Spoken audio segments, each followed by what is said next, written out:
الله أحد الله الصمد لم يلد ولم يولد ولم يكن له كفوا أحد. Mantap nih. Tentang apa nih? Kita akan bahas adab malam pertama. Waduh cocok nih pas lagi dingin-dinginnya malam ini nih. Tapi ngomong-ngomong, antum waktu malam pertama gimana sih cara pendekatannya sama istri? Pendekatannya? Wah rahasia. Wah. Rahasia pribadi tuh ah. Ana kan masuk nikahnya itu kan belum pernah ketemu sama istri Ana tuh. Kecuali waktu nazar sekali doang. Oh antum taruh sih ya? Iya. Itu hari pertamanya wah luar biasa. Apa canggung? Gak bisa ngapa-ngapain. Gak bisa ngapain. Tapi coba deh kita bahas ini dari sisinya seorang ustadz dan juga seorang praktisi nih. Ada Ustadz Halid Basalamah. Masya Allah. Ustadz, ahlan wa sahlan Ustadz. Ahlan bik. Bagaimana Ustadz kabar Ustadz? Alhamdulillah. Alhamdulillah. Ustadz, gimana Ustadz? Tips-tips dari antum Ustadz agar para pasangan-pasangan kita ini Ustadz bisa melewati dengan mudah malam pertama ini. Dengan mudah ya. Iya. Soalnya banyak Ustadz kasus-kasus termasuk anak sendiri Ustadz agak canggung Ustadz ketika malam pertama Ustadz. Laki-laki bro, malam pertama istri diranjang. Gak bisa. Sikat. Gak bisa. Kita kan gak kayak kucing ketemu ikan. Aduh, Ya mesti kan? perlu diajarin. Ada step-stepnya nih. Kayak mesti kita denger nih Ustadz. Gimana Ustadz? Oh boleh. Baik, alhamdulillah. Wassalatu wassalamu ala Rasulillah. Banyak hal memang harus difahami dalam masalah melewati malam pertama itu. Dan banyak juga di antara ulama-ulama kita yang sudah menyusun buku ya, tentang masalah itu. Di antaranya adalah hal yang harus diperhatikan, sikap dan perbuatan Nabi SAW. Itu yang pertama. Beliau pada saat masuk menemui para istrinya, di antaranya Aisyah radhiyallahu anha dan istri-istri yang lain. Maka Nabi SAW memegang ubun-ubun, ya kan? Ubun-ubun bagian kepala, kemudian membaca doa. Doa itu dianjurkan baca, Allahumma inni as'aluka khairaha wa khaira ma jubilta 'alaiha wa a'udzubika min syarriha wa syarri ma jubilta 'alaiha. Artinya, ya Allah aku berlindung kepadamu dari keburukannya dan keburukan apa yang terbebani pada dia. Maksudnya menjadi karakternya. Ya, dan aku meminta kebaikannya dan kebaikan yang ada terbebani atau memang menjadi karakter dia. Ya, kita minta kebaikannya dan kita berlindung dari keburukan, gitu kan. Kemudian selanjutnya Nabi SAW memberikan segelas susu. Ya, mungkin bisa juga air putih untuk menghilangkan ketegangan. Oh biar santai, biar cair. Sebagian ulama juga menyusun buku seperti penyusun buku mahkota pengantin. Ya. Itu menekankan sekali tentang bagaimana seorang laki-laki itu tidak boleh menjadi seperti tanda kutip serigala yang kelaparan. Kayaknya tadi dong, langsung sikat aja. Oh itu nggak boleh juga ternyata. Jadi dia bisa menjalankan sunnah Nabi SAW. Nabi mengatakan dalam masalah hubungan biologis, apalagi malam pertama. Sedangkan bukan malam pertama saja hadis ini berlaku. Kata Nabi SAW, hendaklah kalian memulai jima kalian, hubungan biologis kalian dengan utusan-utusan. Kata para sahabat, ya Rasulullah, apa utusan-utusannya? Nabi SAW, ciuman. Ya kan? Sentuhan. Makanya Nabi SAW mengecup keningnya Aisyah ya, setelah memberikan susu, setelah tadi berdoa kepada Allah. Kemudian mungkin memegang tangan, terus mengajak ngobrol ya, mencairkan suasana dengan tanya keluarganya, tanya bagaimana apakah dia bahagia dengan proses pernikahan ini. Semua itu supaya mencairkan suasana. Nah barulah kemudian dia menjalankan juga hadis Nabi SAW. Dalam ini memang sangat peka hadis seperti ini, tapi harus disampaikan gitu. Kata Nabi SAW, hendaklah seseorang yang antara kalian bukan dari golonganku, orang yang tidak memulai dengan sentuhan-sentuhan. Saya dalam masalah biologis. Jadi tatapan mata, ciuman, pelukan, rangkulan ini semua bentuk kasih sayang, baru kemudian ke itu. Jadi bahasa biasa orang, kalau bahasa di buku-buku umumnya itu foreplay-nya. Oh, foreplay. Jadi itu sangat ditekankan oleh Nabi SAW itu. Dalam beberapa riwayat lain kata Nabi SAW, jangan kalian bergaul seperti hewan, gitu kan. Hewan itu pada saat dia syahwat dia langsung aja gaul di betinanya, selesai. Dan setelah itu pun langsung ditinggalkan begitu saja. Sampai kata Nabi SAW dalam beberapa riwayat yang lain, kalau seandainya kalian sedang berada di antara kedua paha istri gitu kan, maka berijtihadlah, saya memberikan kepuasan kepada dia, maksimal, fokus, segala macam. Itu memang peka sekali. Tapi begitu penyampaian Nabi SAW. Jadi jangan mau enak sendiri ya Ustaz. Ya, dan juga dianjurkan, Nabi SAW mengajarkan dalam beberapa riwayat lain lagi, janganlah kalian Ya mencabut ya. Itu sebelum pasangannya selesai. Jadi sangat peka karena banyak perempuan kecewa, dia sebenarnya belum klimaks tapi istrinya sudah suaminya main berhenti aja. Gitu kan? Atau pada saat syahwatnya lagi bangkit dia menggauli istrinya sendiri belum syahwat, dia langsung aja main lampiaskan. Hingga akhirnya jadi kacau semua yang tadinya biologis adalah satu ibadah dan satu hal yang sangat indah karena definisi pernikahan itu sendiri adalah jima. 50% atau 70% rumah tangga itu memang hubungan biologis. Kalau ini sehat dan baik, maka akan baik semua ke depannya. Iya benar. Semua masalah ini bisa jadi cair. Tapi kalau ini rusak, maka akan rusak semuanya. Kenapa banyak laki-laki emosional? Pasti yang paling pertama di rumah tangga biologisnya kacau. Ranjangnya kurang bagus ya, Sat. Ya, sekarang kita nih sebagai laki-laki, kalau kita bicara fair, kapan tiba di rumah istrinya sudah cantik, udah wangi, dengan lembutnya, dengan santunnya, dengan manjanya, kemudian terjadi interaksi biologis yang memuaskan. Saya yakin semua keponakan kantor capek hilang. Gitu. Iya benar. Plus lagi, ya pasti istri setelah itu kalau ngomong apapun minta bantuan untuk keluarganya. Kasih langsung. Iya. Tapi coba pulang rumah berantakan, istrinya masih bawa-bawa. Atau baru makan jengkol. Terus mau didekatin, apaan sih? Pada nolak gitu. Tapi itu minta bantuan, kira-kira dikasih gak? Wah enggak. Nah gitu. Jadi sebenarnya biologis itu memang pengaruhnya besar sekali. Besar sekali pengaruhnya. Nabi SAW itu kalau mau masuk rumah, yang paling pertama beliau lakukan adalah bersiwak. Kenapa siwak? Supaya mulutnya wangi. Terjadi interaksi biologis. Gitu kan. Ciuman, pelukan. Bahkan kata Nabi SAW, beliau pernah jalan, kemudian beliau merasa butuh biologis, beliau mampir ke rumah salah satu istrinya. Lalu beliau mengatakan kepada para sahabat yang hadir di depan rumah menunggu beliau, mengatakan, kalau seseorang dari kalian melihat wanita yang selain istrinya, yang membuat syahwatnya bangkit, segera kembali kepada istrinya. Karena istrinya memiliki apa yang dimiliki oleh wanita tersebut. Langsung pulang tuh lari saat ngejar ke rumah istrinya. Ya tidak juga lari. Tetapi maksudnya ini bahasa jelas kok. Udah supaya teredam syahwatnya, lah alihkan ke pasangan yang halal. Ya, toh sebenarnya kan cuma beda casing. Iya benar. Misal ini turunan, ini bule, ini Melayu, ini Arab, kan casing. Iya. Ujungnya apa? Sama judulnya kan, perempuan sama, perempuan judulnya. Iya. Kita semua ini beda casing, tapi judulnya laki-laki kan, sama. Dan sama semua, kemaluan itu sama. Itu bahasa langsung. Ya kan? Maka bahasa Nabi SAW, karena istrinya memiliki wanita tersebut, maka kemaluannya sama saja. Kalau orang sudah lampiaskan, seperti orang kalau lapar nih, dia mau makan apa saja. Dan begitu dia sudah kenyang, udah dia ditawarin makanan enak pun dia tidak mau. Iya. Nah itu gambarannya. Maka harus benar-benar difahami supaya tidak ada kesalahan. Iya, waduh, gerah-gerah nih. Baru pertanyaan pertama nih udah bikin. Udah berdebar-debar nih. Ini asal nyala gak ya? Berapa hari lagi Pak? Kita pulang. Kita pulang 6 hari lagi nih Pak. Aduh. Sabar ya. Sabar. Ujian. Dalam berhubungan suami istri Seth, apa sih Seth larangan-larangan yang harus kita tahu Seth? Pertanyaan yang bagus itu.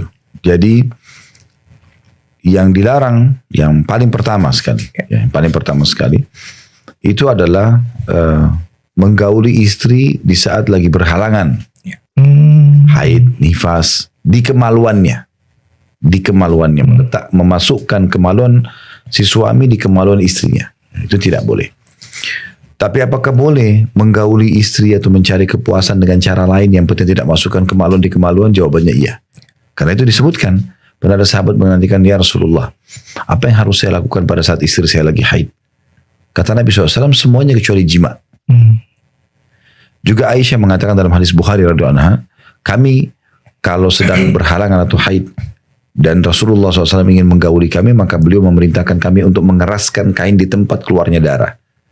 Kemudian beliau menggauli kami. Jadi tetap bercumbuan, tetap segala cari kepuasan. Onani kan hukumnya haram kalau laki-laki kerjaan. Iya. Tapi kalau istri yang lakukan tidak haram. Boleh. Dibantu istri ya Seth. Ya. Tapi istri ya. Ya penting. Nah itu poinnya. Jadi sebenarnya harus difahami jangan sampai melakukan pelanggaran itu. Kemudian yang kedua, tidak boleh memasukkan kemaluan laki-laki di dalam dubur istri. Wah, itu nggak boleh, Ustaz. Ya enggak boleh. Ini sering terjadi karena banyak generasi muda muslim sekarang belajar biologis dari film porno. Aduh. Ya, mereka pikir, oh ini cara saya supaya belajar, tontonlah mereka. Nah, kebanyakan memang semuanya yang melakukan itu kan itu orang-orang non muslim. Betul, Ustaz. Ya. Dan mereka itu tidak punya adab-adab dalam berhubungan biologis, maka mereka menggauli wanita yang sedang haid dan nifas itu biasa saja. Mereka menggauli dari dubur itu biasa saja. Dan anak-anak muda ini, muslim ini melihat, oh ternyata begitu caranya. Padahal sebenarnya dilarang. Itu kata Nabi SAW sampai menggauli istrinya.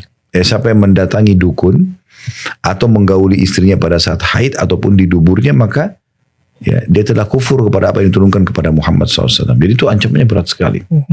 Oleh karena itu tidak boleh, gitu kan. Dan Allah sebutkan dalam Al-Quran, dalam surah Al-Baqarah ayat 222 tentang masalah haid. Yas'alunaka 'anil mahid qul huwa adam fa'tazilun nisaa fil mahid wa la taqrabuhunna hatta yathurna fa idza tatahharna fa'tunna min haitsu amarakumullah. Itu al-ayat, artinya ditanyakan kepada Muhammad tentang masalah haid. Katakanlah itu adalah kotoran. Gitu. Itu kotor, itu penyakit, gitu kan. Maka jauhilah wanita, maksudnya kemaluannya di saat haid itu. Sampai mereka bersuci. Kalau mereka bersuci, gaulilah mereka di tempat yang telah Allah perintahkan kalian, maksudnya di kemaluannya.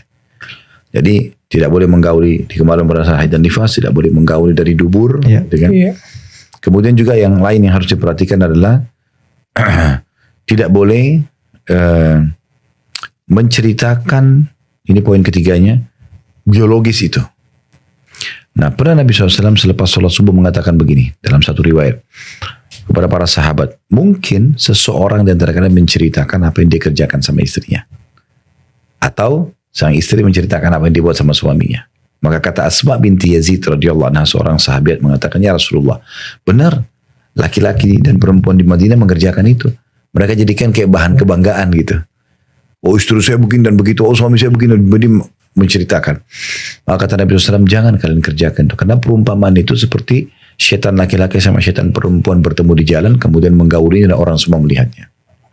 Dalam riwayat lain, sungguhnya orang yang paling buruk kedudukan di sisi Allah di hari kiamat. Orang yang paling buruk kedudukan di sisi Allah hari kiamat adalah seorang suami atau seorang istri yang sudah saling terbuka. Dan mereka, salah satunya tuh mereka berdua menyebarkan biologis tersebut. Nah, efek sosialnya, kalau seandainya seorang laki-laki Allah karunia dia seorang istri yang memuaskan dia. Apapun yang dia inginkan di biologis, gayanya lah, apalah segala macam, kebersihannya dia puas. Kalau dia cerita dengan 3 orang teman-temannya misalnya, atau 5 orang teman-temannya, istriku tuh gini dan gitu. Pamer dia nih. Ya. Sekarang kalau dari 3 orang atau 5 orang itu istri mereka tidak begitu, apa yang terjadi kira-kira? Hasad, dia akan ganggu. Mereka akan ganggu istri. Penasaran tuh. Ya. Dan itu banyak sekali terjadi. Karena dari suami yang bercerita tentang hebatnya biologis istrinya, teman si suami mengganggu istrinya. Oh, membandingkan jadinya, Ustaz ya? Iya. Bukan membandingkan, memang dia jadi, oh hebat nih istri temanku nih. Nah, maka diganggu lah. Dan perempuan ini bisa terbeli karena rahasia ranjangnya ditahu ya. Gitu. Tai lalatnya di sinilah, apalah, kan itu detail bisa diceritakan kan gitu, atau digambarkan tentang lengkap-lengkap. Nah itu kan bahaya sekali, sehingga akhirnya syaitan bisa menggoda si teman sang suami ini untuk menunggangi bahasa-bahasa yang tepat supaya perempuan ini terbeli gitu. Itu contoh. Begitu juga sebaliknya, kalau seorang wanita cerita suamiku tuh begini dan begitu misalnya. Apalah diceritain tentang kemaluannya, tentang fisiknya yang kekar, tentang goyangannya. Itu kan bahaya, itu kan sensitif. Iya, sensitif banget. Sekarang kalau di depannya ada 5 wanita, suami mereka tidak begitu. Apa yang terjadi? Mereka ganggu suaminya. Iya benar. Jadi sebenarnya efeknya dari penyampaian si pasangannya sendiri, itulah yang membuka. Makanya Nabi menutup pintu itu, mengatakan ini orang yang paling buruk di sisi Allah adalah orang yang seperti ini. Jadi nggak boleh. Nah, ini poin yang ketiga, harus diperhatikan, tidak boleh menceritakan. Cukup antara kita sama Allah dan pasangan kita. Alhamdulillah ini memuaskan, kita bersyukur kepada Allah, kita nikmati saja. Yang keempat, jangan lupa baca doa. Jadi larangannya adalah jangan sampai lupa doa. Sebenarnya perintahnya adalah bacalah doa. Karena ini efeknya adalah kepada dijauhkannya keturunan kita dari syaitan. Ya. Kata Nabi SAW, siapa yang ingin menggauli istrinya kemudian dia membaca Allahumma jannibna minasyaitan wa jannib syaitani ma razaqtana. Ya Allah, jauhkanlah kami dari syaitan dan jauhkan syaitan dari apa yang kau karuniakan kepada kami. Kata Nabi SAW, kalau Allah karunia anak dari hasil biologis itu, maka anak itu tidak akan diganggu oleh syaitan selamanya. Selamanya Ustaz. Ya, selamanya. Berarti itu modal awal ya Ustaz? Iya, ini kan makanya awal ini kan. Modal awal banget itu. Iya, paling penting. Ya, dan ini yang dianjurkan adalah suami. Berarti harus hafal tuh suami-suami tuh. Apalah nggak doa-doa itu tuh. Pendek masa nggak hafal lah. Tapi ada yang nggak tahu loh kayak gitu-gitu sebenarnya. Coba dibacain dulu. Jangan Kalau mau jadi syaitan, mau jadi syaitan merujak tanah kan. Syol. Marazak tanah tuh teman-teman coba hafalin deh. Pakai zai, jangan pakai jim. Zai. Oke. Razak tanah. Oke. Jadi ini harus diperhatikan karena ini dasar sekali. Dasar. Modal dasar tuh. Nah, kemudian juga tadi yang sudah sempat kita singgung tuh, dia nggak boleh egois, ya, boleh egois. Dia harus saling memuaskan pasangan, gitu kan? Baik itu si suami pada istri atau istri pada suaminya, karena banyaknya perselingkuhan dalam rumah tangga karena kecewa dalam masalah biologis itu. Tapi kalau sebagai suami nih, bukan nggak mau memuasin, tapi kita capek buat pulang kerja, kita nggak mau terima ajakan istri itu kita dosa nggak sih? Saya juga sebagai laki-laki ya, kalau ngomong sebenarnya secapek-capeknya laki-laki kalau dia melakukan interaksi biologis harusnya segar. Harusnya on lagi ya. Harusnya segar. Tapi kalau sebaliknya Seth, kenapa? istrinya yang nolak Seth, karena capek katanya. Kalau betul ada uzurnya ya, itu lain. Saya kayak sakit gitu. Atau memang dia betul-betul letih sekali, dia pasti tidak akan mungkin bisa memberikan kepuasan pada suami. Dia bicara santun dengan baik. Tapi kalau itu cuma bisikan syaitan, hanya karena curiga atau apa, ya nggak boleh. Itu malah kena ancaman itu, ya. Karena istri manapun yang dipanggil oleh suaminya keranjang, kata Nabi SAW, lalu dia menolak, maka kena laknat oleh malaikat. Dan gitu. Jadi tidak boleh. Ya, tiba-tiba pas diranjang dikasih punggung aja sampai pagi. Ini gak enak banget ya kayak gitu. Ngambek tuh mungkin. Ya sebenarnya sih orang-orang seperti ini karena tidak faham aja. Faham dalam agama. Karena kata Nabi SAW, di kemaluan kalian ada pahala yang besar. Kata para sahabat, ya Rasulullah, kami gauli istri kami, dapat kenikmatan juga dapat pahala. Kata Nabi SAW, kalau kalian letakkan pada yang haram, zina, dapat dosa nggak? Iya. Begitu juga dengan yang halal. Artinya orang kalau zina itu dosa besar. Berarti kalau biologis dengan pasangan halal itu pahala besar. Karena Nabi bandingkan dengan zina. Benar. Gitu. Makanya syaitan tuh selalu membuat jenuh, bosan, tidak mau berhubungan biologis. Itu memang syaitan tidak mau. Karena kalau ini selalu dijadikan sebagai sebuah pola. Setiap hari, 2 hari sekali, atau itu sebagai sebuah pola dan kita kena mengejar pahala, maka kan keharmonisan rumah tangga terus berjalan. Ada terus, karena ini memang luar biasa. Tidak ada orang selesai biologis itu kemudian tidak tenang pikirannya. Nggak ada gitu kan. Pasti dan santai. Mungkin tadinya pun kalau habis ribut-ributan malah cair. Nah itu, nah makanya ini apa namanya, pondasi dasarnya rumah tangga di sini. Betul. Di 5 poin itu tadi ya. Gini Sat, pasangan suami istri Sat boleh berfantasi nggak sih Sat? Bikin fantasi apa gitu Sat? Kayak pakai cosplay gitu, pakai seragam gitu Sat. Ini harus dirincikan fantasi itu. Kalau fantasi, saya tidak ada itu fantasi ya. Kalau seorang laki-laki dia pakaian yang bagus, yang menurut suami istri dia itu istrinya suka, celana pendek, baju kaos ketat, misalnya, atau apalah, atau dia pakai parfum yang itu bukan fantasi sebenarnya, ya kan? Fantasi itu lebih kepada orang mengkhayal, gitu kan? Dia nonton film apa, terus dia berfantasi dengan orang lain, nah gitu-gitu kan? Kalau dia cuma atau si istri menggunakan baju tidur yang suaminya suka, warna merah kah, hitam kah, atau warna apa yang disuka, dengan penampilan dengan parfum yang suaminya suka, maka itu bagus sekali.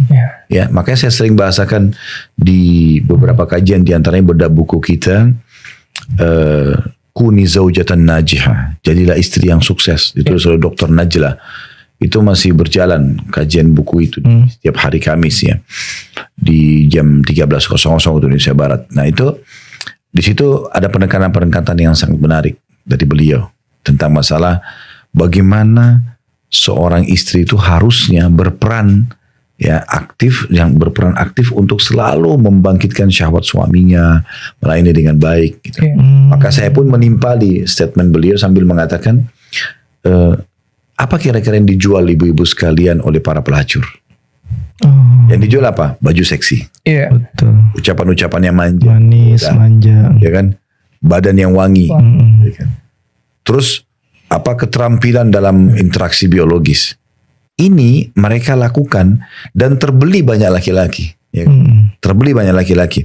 Bahkan dia bisa berdusta, bahkan mungkin dia ucapkan sama laki-laki satu seakan-akan dia puas, padahal sebenarnya dia melayani 10 orang laki-laki dengan ucapan juga yang sama. Ini mereka jual di luar sana. Kenapa setiap istri nggak gunakan ini? Baju seksi, badan yang wangi, tutur kata yang santun dan manja gitu kan. Keterampilan dan gerakan-gerakan yang memuaskan pasangan. Kenapa bukan istri? Kenapa harus para pelacur gitu? Iya. Ya, padahal istri ini harus bisa menguasainya. Makanya kita juga sering ingatkan itu berulang-ulang. Jangan menjadi istri yang kaku. Jangan menjadi suami yang kaku. Ya sudah begini saya. Kalau nggak mau terima ya sudah. Loh kok kenapa kok sekaku itu? Kenapa nggak mau berubah menjadi orang yang lebih baik, lebih memuaskan? Ya. Betul. Ya, harusnya bisa. Jadilah pasangan yang sukses memuaskan pasangannya gitu ya. Itu penting banget itu. Benar. Jangan mau menang sendiri, tapi kita juga harus berusaha. Iya, harus saling saling memberi pengertian, saling memuliakan pasangan satu sama lain gitu.